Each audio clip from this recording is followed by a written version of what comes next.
যে গ্রহে বাস করি সেটার নাম পৃথিবী। এটা কিন্তু মঙ্গল গ্রহ নয় যে আপনি এখানে কোনো ইতিহাস খুঁজে পাবেন না।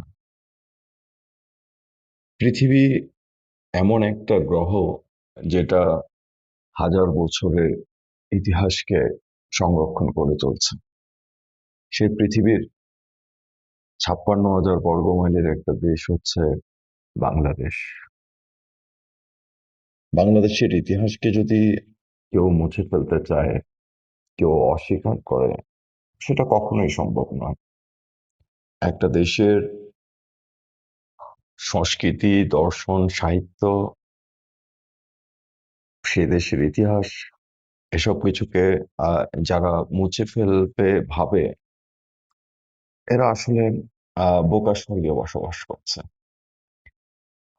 তো বাংলাদেশের যে ইতিহাস, সেটা যদি আপনি ধরেন যে বাংলাদেশ সৃষ্টির পর 55 বছরের ইতিহাস, তবে সেখানে আপনি অনেক রাষ্ট্রপ্রধানকে দেখতে পাবেন। সেখানে আপনি বঙ্গবন্ধুর মতো জনপ্রিয় শাসককে যেমন দেখতে পাবেন, ঠিক তেমনি দেখবেন পাকিস্তানি জিয়াউল হকের মতো স্বৈরাচারী কায়দায় বাংলাদেশের রাষ্ট্র ক্ষমতা দখল করা জিয়াউর রহমান, এরশাদ, আহ মইনুল আহমেদ, এবং সর্বশেষ আমরা যেটা দেখলাম যে ওয়াকারের মাধ্যমে প্রায় 22 বছরের সেনা শাসন। তো এর মধ্যে যদি আপনি হিসাব করেন, তাহলে আপনি দেখবেন বাংলাদেশের 55 বছরের ইতিহাসে বিএনপি জামাত প্রায় 17 বছরের মতো তারা রাষ্ট্র পরিচালনা করেছে। আওয়ামী লীগের আপনার প্রায় 25 বছরের উপরে তারা রাষ্ট্র পরিচালনা করেছে। তো আমরা যদি দেখি, তাহলে আমরা বুঝতে পারবো যে বাংলাদেশের রাজনীতিটা এমন হলো কেন। কেন আমরা মানুষের কৃতিত্ব, তার ক্রেডিটটাকে চুরি করে ফেলে। তো এটা শুরু কিন্তু আপনার এমনি এমনি হয়নি। এটা শুরুর পেছনে দীর্ঘ একটা ইতিহাস আছে। এমন অনেক ইতিহাস বাংলাদেশের আছে যেটা বাংলাদেশের তরুণ প্রজন্ম জানে না, তাদেরকে জানতে দেওয়া হয়নি। দেখেন, আমাদের যে তরুণ প্রজন্ম আছে, তারা ফারাক্কা অভিমুখে যে লং মার্চ সেটার কথা জানে, যে 90 বছরের অধিক বয়সের বৃদ্ধ মাওলানা ভাসানী তিনি ফারাক্কা অভিমুখে লং মার্চের নেতৃত্ব দিয়েছিলেন। তারা এইসব কিছু জানে, কিন্তু তারা তো এটা জানে না যে 1961 সালে যখন ভারত ফারাক্কাবাদের নির্মাণ কাজ শুরু করে, রাশিয়ার সহায়তায় প্রায় $1 বিলিয়ন প্রজেক্ট, তখন মাওলানা ভাসানী কোথায় ছিলেন? 1957 সালে তিনি তো আওয়ামী লীগ ত্যাগ করেছিলেন, হম ন্যাপ গঠন করেছিলেন। তিনি ফারাক্কা অভিমুখে লং মার্চে কেন যাননি? কেন 1970 সালে ফারাক্কাবাদের নির্মাণ কাজ শেষ হয়ে গেল, ওনারা লং মার্চ করেন নাই? ওনার ঠিক 15 বছর পরে কেন ঘুম ভাঙলো? কেন 1976 সালে জিয়াউর রহমান মাওলানা ভাসানীকে প্রদান করে 31 সদস্যের কমিটি করেন? এগুলো বাংলাদেশের যারা তরুণ আছে, তাদের এই প্রশ্নগুলো করা উচিত, তাদের এসব বিষয়গুলো জানা উচিত। তো আমাদের 55 বছরের যে বাংলাদেশ, সেখান থেকে যদি আমরা 22 বছরের সেনা শাসনটাকে বাদ দিয়ে দিই, তাহলে বাংলাদেশের গণতন্ত্রের যে বয়স, সেটা কিন্তু 40 বছর হয়নি। বাংলাদেশ জন্মের 3.5 বছরের মাথায় আমরা আমাদের জাতির পিতাকে হত্যা করেছি। এই যে 1976 সালে মাওলানা ভাসানী, জিয়াউর রহমান, তারা বিভিন্ন ভাবে প্রচার করা শুরু করলো। বিশেষ করে জিয়া, মাওলানা ভাসানী উনিও ওদের ভুল ট্যাপে পড়ে গেছে। জিয়া প্রচার করা শুরু করলো যে ইন্দিরা মুজিব চুক্তির মাধ্যমে শেখ মুজিব ভারতের কাছে বাংলাদেশকে বিক্রি করে দিয়েছে। অথচ আমরা যেটা দেখলাম সেটা হচ্ছে এই ইন্দিরা মুজিব চুক্তির মাধ্যমে বাংলাদেশের ভারতের সাথে যে ভূমি সমস্যা ছিল, সেই 17,000 একর ভূমি সমস্যার সমাধান হয়েছে, যেটা আজ থেকে প্রায় 54 বছর আগে বঙ্গবন্ধু শেখ মুজিবুর রহমান করে দিয়ে গেছেন। এই একই ইন্দিরা মুজিব চুক্তির কারণে শেখ হাসিনা 96 সালে ক্ষমতায় এসে ডিসেম্বর মাসে ভারতের সাথে 30 বছর মেয়াদী গঙ্গার পানি চুক্তি করেছেন। তো আপনারা গঙ্গা ফারাক্কা অভিমুখে লং মার্চ করলেন, আপনারা গঙ্গা নিয়ে এত বড় বড় কাব্য করলেন, হ্যাঁ, আপনারা তো কিছু অর্জন করতে পারবেন না। আর যিনি অর্জন করেন তার কথাটা বলতেও আপনাদের কাছে লজ্জা হয়। আমাদের বাংলাদেশের মানুষদেরকে আপনারা লক্ষ্য করলে দেখবেন যে তারা অনেক সময় শেখ হাসিনার 16 বছর কেন একটানা শাসন করবে এটাকে নিয়ে বিভিন্ন ধরনের বক্তব্য দিয়ে থাকে। আমার প্রশ্ন হচ্ছে এই জায়গায় যে মাহাথির মোহাম্মদকে নিয়ে আপনারা এত সুনাম করেন, যিনি 22 বছর মালয়েশিয়ায় শাসন করেছেন, এটা প্রায় অনেকটা এক না একতন্ত্র, এটার বিরুদ্ধে তো কিছু বলেন না। সিঙ্গাপুরের যে জনক লি কুয়ান ইউ দীর্ঘ 31 বছর সিঙ্গাপুর শাসন করেছেন বিদায় আজকের আধুনিক সিঙ্গাপুরকে আপনারা দেখতে পান। এই যে মাত্র 729 বর্গ কিলোমিটারের একটা দেশ, যেটা আমাদের নারায়ণগঞ্জ মাগুরার থেকেও ছোট, সে দেশটা বাংলাদেশের চেয়ে অনেক বেশি উন্নত কেন? লিরা যদি 31 বছর সিঙ্গাপুর শাসন না করতেন, আজকের আধুনিক সিঙ্গাপুরের কিন্তু জন্ম হতো না। তো আজকের বাস্তবতায় অনেকে অনেক কথা বলতে পারেন। আপনি মালয়েশিয়ার জন্য মাহাথির মোহাম্মদের যে 22 বছরের শাসন, সেটাকে আপনি বলার চেষ্টা করেন স্বর্ণযুগ, তাকে আধুনিক মালয়েশিয়ার জনক বলেন। কিন্তু বাংলাদেশের 16 বছরের যে শেখ হাসিনার শাসন, যেটার মাধ্যমে আজকের বাংলাদেশ এত উন্নত সমৃদ্ধ হয়েছে, শেখ হাসিনাকে আধুনিক বাংলাদেশের জনক বলতে আপনাদের লজ্জা হয় কেন? এই লজ্জার পিছনেও কিন্তু একটা ইতিহাস আছে। আমাদের ছোটবেলায় আপনার শেখ হাসিনাকে নিয়ে বিভিন্ন গল্প কল্পকথা প্রচার করা হতো। আমরা খুব মনোযোগ দিয়ে শুনতাম। তো ছোটবেলায় প্রচার করা হয়েছে যে শেখ মুজিব ভারতের কাছে বাংলাদেশকে বিক্রি করে দিয়ে গেছেন, শেখ হাসিনা আসলে বাংলাদেশ ভারতের অঙ্গরাজ্য হয়ে যাবে। সেই খালেদা জিয়া সরকার 91 সালে ক্ষমতায় এসে সেই গঙ্গার পানি চুক্তি করতে চেয়েছে, তো পারেনি। এখন শেখ হাসিনা 30 বছর মেয়াদি 70,000 কিউসেক পানির ব্যবস্থা করে দিয়েছেন। এটা তো স্বাভাবিকভাবে তার অন্যায় হয়ে যায়। একটা দেশে যখন একটা অদক্ষ ব্যর্থ সরকার আসে, সে দেশটা কিভাবে পিছিয়ে পড়ে তার পৃথিবীতে অন্যতম একটা উদাহরণ কিন্তু আমাদের এই বাংলাদেশ। 1996 সালে যে দেশটা খাদ্যে স্বয়ংসম্পূর্ণ হয়েছিল শেখ হাসিনার নেতৃত্বে, 2001 সালে সেটার খাদ্য স্বয়ংসম্পূর্ণ নয়। 1996 সালে ক্ষমতায় এসে শেখ হাসিনা বাংলাদেশকে 4,000 মেগাওয়াট বিদ্যুৎ উৎপাদনের দেশে পরিণত করে দিয়ে গেছিলেন। অথচ বিএনপি জামাত 5টা বছর 2001 থেকে 2006 বাংলাদেশ শাসন করলো, তারা বিদ্যুৎ উৎপাদন করেছিল মাত্র 80 মেগাওয়াট। তারা 5বার দুর্নীতিতে বিশ্ব চ্যাম্পিয়ন। সবকিছুর দায় কেন শেখ হাসিনাকে নিতে হবে? আপনারা যদি পৃথিবীর ইতিহাসের দিকে তাকান তাহলে আপনি দেখবেন যে পৃথিবীর সবচেয়ে বেশি তেলের মজুদ, প্রায় 303 বিলিয়ন ব্যারেল তেল ভেনেজুয়েলার আছে। সেই ভেনেজুয়েলা কিন্তু 1950-এর দশকে পৃথিবীর একটি উন্নত সমৃদ্ধ রাষ্ট্র ছিল, যাদের আপনার মাথাপিছু আয় জাপান এবং জার্মানিকে পর্যন্ত ছাড়িয়ে গেছে। সেই ভেনেজুয়েলা হুগো সেভেজ এবং নিকোলাস মাদুরোর মতো নেতৃত্বের কারণে, অদক্ষ নেতৃত্বের কারণে আজকে বিশাল বড় অর্থনৈতিক সংকটের মুখোমুখি দাঁড়িয়ে আছে। একসময় যে আর্জেন্টিনাকে বিংশ শতাব্দীতে পৃথিবীর উন্নত আধুনিক সমৃদ্ধ দেশ বলা হতো, তা হুগো পেরেনের কারণে আজকে দেখেন যে সেই আর্জেন্টিনা অনেক বড় সমস্যার মধ্য দিয়ে দিন কাটাচ্ছে। ঠিক 2001 থেকে 2006 বাংলাদেশকে একটা ধ্বংসস্তূপে পরিণত করে দিয়ে গেছিল। হেনরি কিসিঞ্জারের বটমলেস বাস্কেট বানিয়ে গিয়েছিল বিএনপি জামাত। সেই ধ্বংসস্তূপের উপর দাঁড়িয়ে 2009 সালে বাংলাদেশের রাষ্ট্র ক্ষমতায় এসেছিলেন শেখ হাসিনা।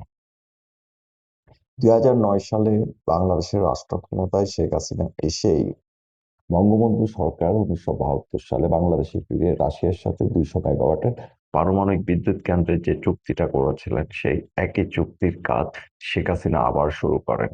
শুরু হয় রূপপুর পারমাণবিক বিদ্যুৎ কেন্দ্রের কাজ। আজকে প্রায় কত 17 বছর পর যখন আহ রূপপুর পারমাণবিক বিদ্যুৎ কেন্দ্র চালু হচ্ছে, যারা এই রূপপুর পারমাণবিক বিদ্যুৎ কেন্দ্রকে বিলাসী প্রকল্প বলেছিল, বিভিন্নভাবে উপহাস করেছিল, $5 বিলিয়ন দুর্নীতি হয়েছে, মিথ্যা প্রপাগান্ডা ছড়িয়েছে, তারাই আজ সেটা উদ্বোধন করতে যাচ্ছে। এটা নিয়তির নির্মম পরিহাস। তো এই যে শেখ হাসিনা 2009 সালে এর উপর পারমাণবিক বিদ্যুৎ কেন্দ্রের কাজ শুরু করেছিলেন। 2023 সালে তার সরকার ক্ষমতায় ইউরেনিয়ামের প্রথম জ্বালানি এসেছিল বাংলাদেশে, যেটা রূপপুর পারমাণবিক কেন্দ্রের জ্বালানি বলি আমরা। আপনি আজকে জানেন যে সেই জ্বালানি দিয়ে আপনার প্রায় 18 মাসে বিদ্যুৎ মিলবে বাংলাদেশের মানুষের। প্রায় 60 বছরের দীর্ঘমেয়াদী বিদ্যুতের ব্যবস্থা করে দিয়ে গেছেন শেখ হাসিনা। এসব বিষয়গুলোকে যখন আপনি চিন্তা করবেন, তখন যদি আপনি শেখ হাসিনার যে দূরদর্শী নেতৃত্ব, এই দূরদর্শী নেতৃত্বটাকে বোঝার চেষ্টা না করেন, কিভাবে মাত্র 4.5 গ্রাম ইউরেনিয়াম দিয়ে আপনি কয়েক বছর নিরবিচ্ছিন্ন বিদ্যুৎ সুবিধা পাবেন। প্রায় 24 থেকে 25 মিলিয়ন মানুষের নিরবিচ্ছিন্ন বিদ্যুৎ ব্যবস্থা করে দিয়ে গেছেন শেখ হাসিনা এই রূপপুর পারমাণবিক বিদ্যুৎ কেন্দ্রে। 25,000 মানুষের কর্মসংস্থানের ব্যবস্থা করে দিয়ে গেছেন শেখ হাসিনা। 130টা নতুন বিদ্যুৎ কেন্দ্র করার পাশাপাশি এই বাংলাদেশে প্রায় 6 লক্ষ কিলোমিটার সঞ্চালন লাইন করে সমগ্র বাংলাদেশকে বিদ্যুতের আলোয় আলোকিত করে দিয়ে গেছেন শেখ হাসিনা। অথচ আপনারা সেই রূপপুর পারমাণবিক বিদ্যুৎ কেন্দ্রে ইউনুসের যে গালগল্প $5 বিলিয়ন দুর্নীতি, সেটা বিশ্বাস করলেন। আপনি কি জানেন 2025 সালে ইরান এবং রাশিয়ার মতো 5,000 মেগাওয়াটের একটি বিদ্যুৎ কেন্দ্রের চুক্তি হয়েছিল? কত বিলিয়ন ডলার জানেন? $25 বিলিয়ন।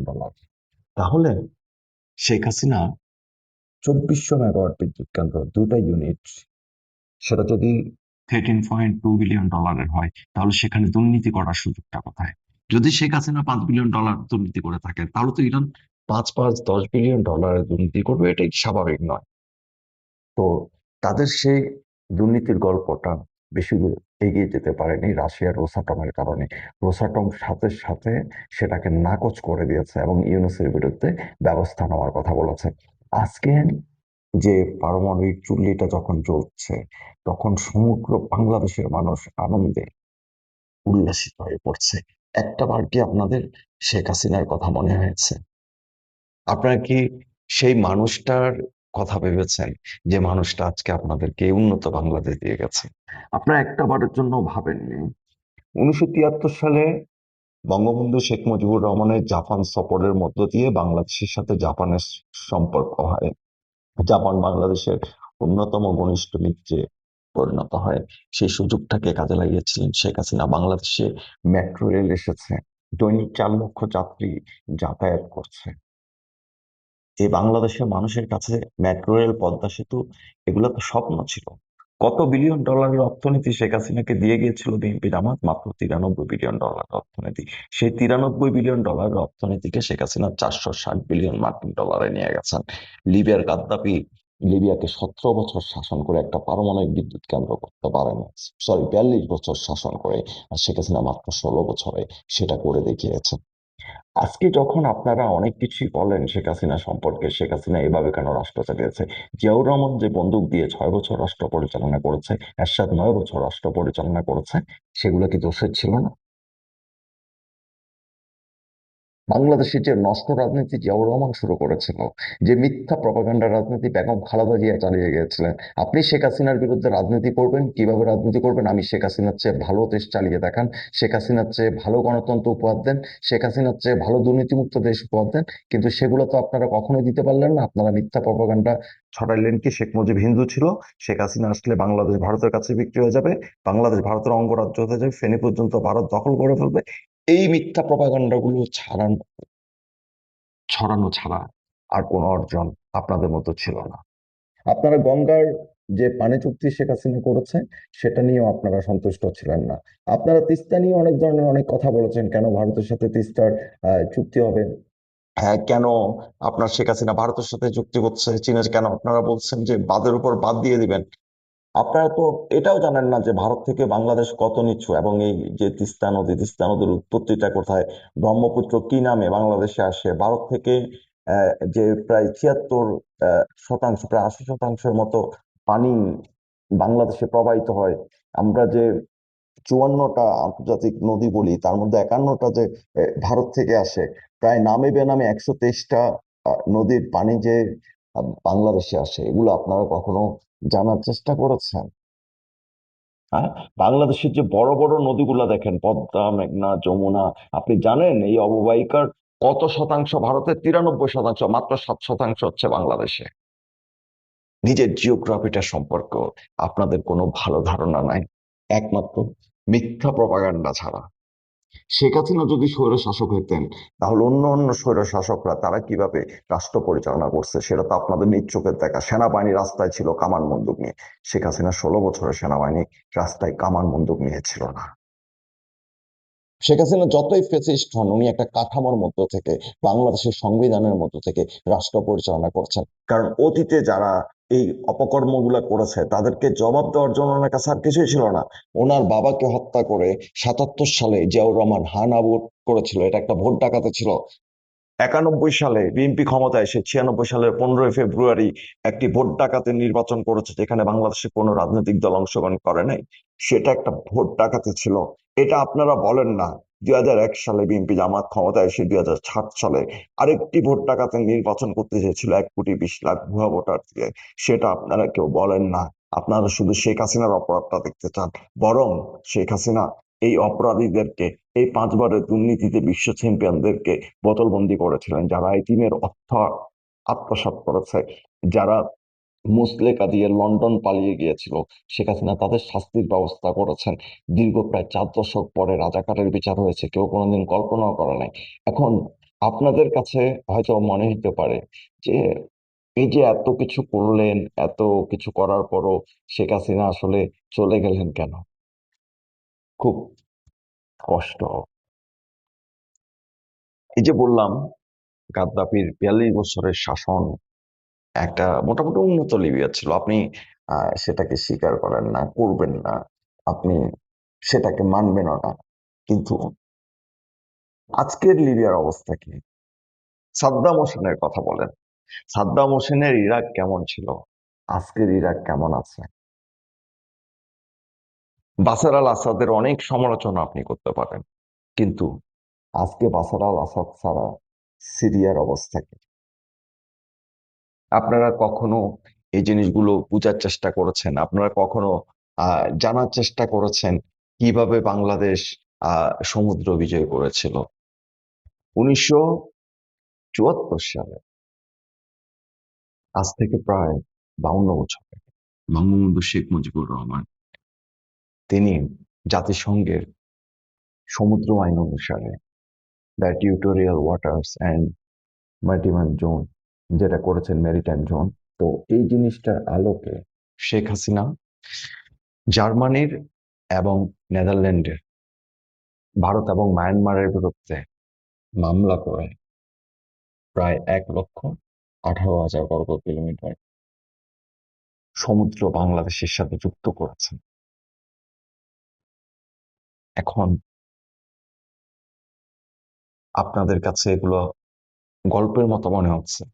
তাহলে বাংলাদেশের অতীতে এত সরকার ছিল, তারা কেন বঙ্গবন্ধু যে সমুদ্র আইনটা করেছিল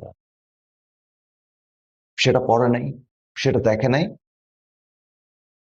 যারা বলেছে 72 ইন্দিরা মুজিব চুক্তির মাধ্যমে দেশ বিক্রি হয়ে গেছে, তারা কেন 72 ইন্দিরা মুজিব চুক্তিতে কি লেখা আছে সেটা পড়ে নাই?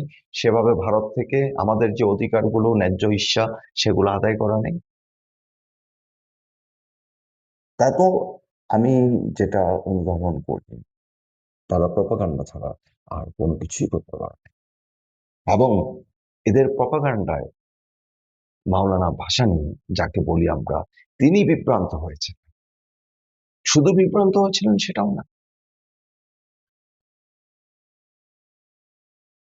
কারণ 1963 সালে আপনার পাকিস্তানের সাথে ভারতের যে সিন্ধু নদী, সেখানে ভারত, আপনারা জানেন, প্রায় 4 থেকে 5টা বাঁধ নির্মাণ করেছে।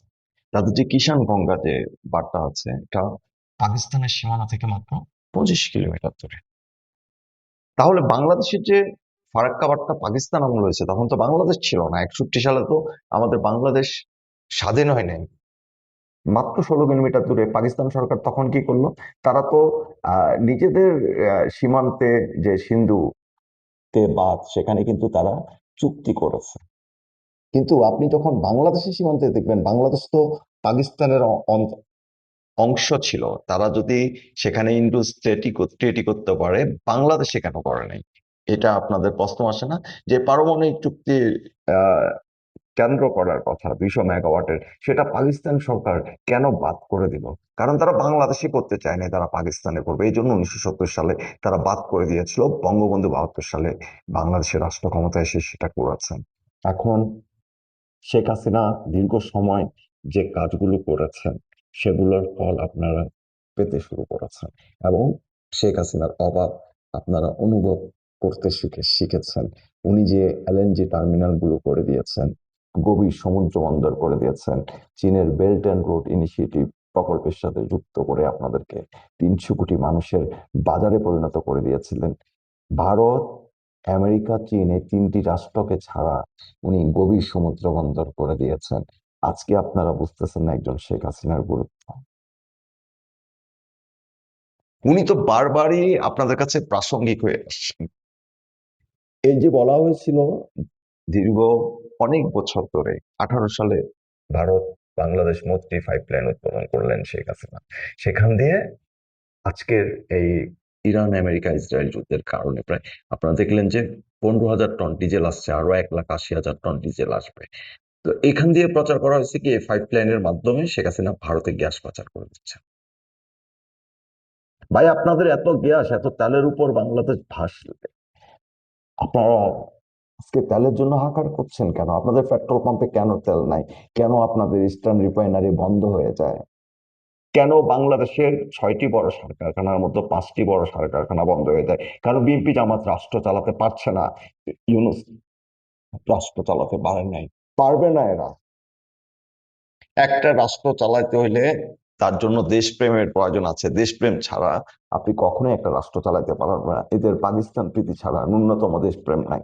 যারা বাংলাদেশের মুক্তিযুদ্ধকে স্বীকার করে না, জাতির জনক মানে না, এবং আজকের যে আধুনিক বাংলাদেশ, যাকে ইকোনমিক্যাল মিরাকল বলা হয়েছে, যাকে পছন্দ করে না যারা, যেমন আল জাজিরা, তারা পর্যন্ত শেখ হাসিনার সুনাম করতে বাধ্য হয়েছে। তাকে এশিয়ান আয়রন লেডি এমনি এমনি বলা হয় নাই। শেখ হাসিনাকে ইকোনমিস্টের মতো পত্রিকা ফ্যাক্টর হিসেবে উল্লেখ করেছে। উনি আসলেই দক্ষিণ এশিয়ায় একটা অনেক বড় ফ্যাক্টর ছিলেন, যার কারণে বাংলাদেশ যখন এশিয়ার রাইজিং টাইগার হয়েছে, বাংলাদেশ যখন ভারত, চীন এবং রাশিয়াকে ম্যানেজ করে উন্নতি এবং সমৃদ্ধির পথে হাঁটছিল, তখন আমেরিকার অন্যতম পথের কাঁটা হয়ে গেছিলেন শেখ হাসিনা। আপনারা যদি দেখেন যে শেখ হাসিনা কতটা সাহসী ছিলেন এবং নিজের জীবনের মায়া তুচ্ছ করেছেন, সেটা আপনারা স্পষ্ট হবে তখন যখন আমেরিকার মতো একটা সুপার পাওয়ার দেশ শেখ হাসিনাকে প্রস্তাব দেয় যে তুমি কোয়াডে যুক্ত হও। শেখ হাসিনা তাদের চোখের উপর চোখ রেখা সরাসরি নিষেধ করে দেন যে বাংলাদেশ কোয়াডে যুক্ত হবে না। কেন তিনি সেদিন সে কথা বলতে পেরেছিলেন? কারণ 1972 সালে ইন্দিরা মুজিব যে চুক্তি হয়েছিল এবং বাংলাদেশের 1972 সালে যে সংবিধান রচিত হয়েছিল, সেখানে স্পষ্টভাবে বলা আছে যে বাংলাদেশের ভূমি পৃথিবীর অন্য কোনো দেশের বিরুদ্ধে ব্যবহার করতে দিবে না বাংলাদেশ। শেখ হাসিনা বঙ্গবন্ধুকে ফলো করেছে। এখন যদি আপনাদের কারো কাছে যদি মনে হয় যে শেখ হাসিনা ভুল করেছেন, ওয়ার্ডে যোগ না দিয়ে আমেরিকা বাংলাদেশের কাছে সেন্ট মার্টিন চেয়েছিল, সেই সেন্ট মার্টিন দিলে উনি আরো 10 বছর ক্ষমতা থাকতে পারতেন। আমি শুধু এতটুকু বলবো যে শেখ হাসিনা কোনো ভুল করেননি। শেখ হাসিনা বাংলাদেশকে পথ দেখিয়ে গেছে। শেখ হাসিনা সেই সুপার পাওয়ারদের কাছে নতি স্বীকার করেননি। উনি যাওয়ার আগেও বাংলাদেশটাকে বাঁচিয়ে দিয়ে গেছে। আজকে যে বাংলাদেশ লোডশেডিং এ ভুগছে, ঠিক এই মুহূর্তে রূপপুর পারমাণবিক বিদ্যুৎ কেন্দ্রে শুরু হচ্ছে। আপনি কিন্তু স্বপ্ন দেখতে শুরু করেছেন। আপনি দেখছেন শেখ হাসিনার করা যে নিউমরি, সেখানে আপনার প্রায় 1 মাসের ক্রুড অয়েল আপনি মজুত করে রাখতে পারেন, 1 সপ্তাহ ডিজেল আপনি রাখতে পারেন। তো যাই হোক, যারাই বাংলাদেশকে ভালোবাসেন তারা অবশ্যই শেখ হাসিনার যে অবদান সেগুলোকে স্বীকার করবেন, এবং একটা সময় বাংলাদেশের প্রত্যেকটা মানুষ শেখ হাসিনার যে ভারসাম্যমূলক রাষ্ট্রনীতি সেটাকে বুঝতে পারবে। তারা শেখ হাসিনার জন্য আফসোস করবে। বাঙালি ইতিমধ্যে আফসোস করতে শুরু করেছে, কারণ শেখ হাসিনার মতো সফল রাষ্ট্রনায়ক বাঙালি আর 100 বছরও পাবে না।